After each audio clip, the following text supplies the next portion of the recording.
Salut! Aujourd'hui, nous abordons une manœuvre classique dite de replacement, le cutback. Il est important de rappeler que le jeu ou la performance sur une vague est de pouvoir parcourir la plus grande distance possible en enchaînant les courbes plutôt qu'en traçant des droites sans grand intérêt. L'idéal est de réaliser ces courbes à l'endroit offrant le plus de puissance et de verticalité. Le cutback permet de se replacer dans cette zone de puissance. Il consiste à revenir vers le point de déferlement pour trouver à nouveau l'endroit offrant le maximum d'énergie. La complexité de cette manœuvre réside dans le bon enchaînement des différentes phases constituant ce mouvement.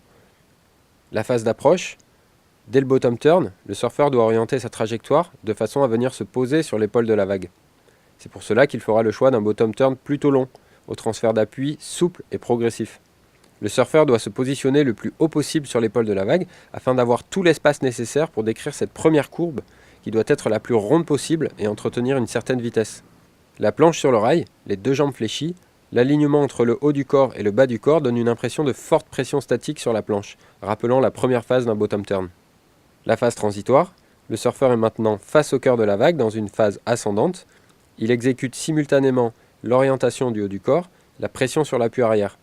Cette libération d'énergie, contrastant avec l'attitude plutôt statique de la phase 1, est à l'origine de cette remontée active vers le point de déferlement.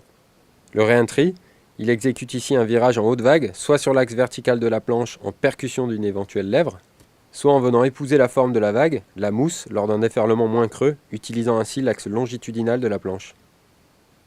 En résumé, 3 phases pour le cutback, le premier virage rond sur l'épaule de la vague, la remontée active en appui sur le pied arrière, et enfin le re-entry final pour rebondir et poursuivre la vague. Maintenant, à toi de jouer. Tiens compte de ceux qui sont à l'eau avec toi, profite de ces conseils et bon surf!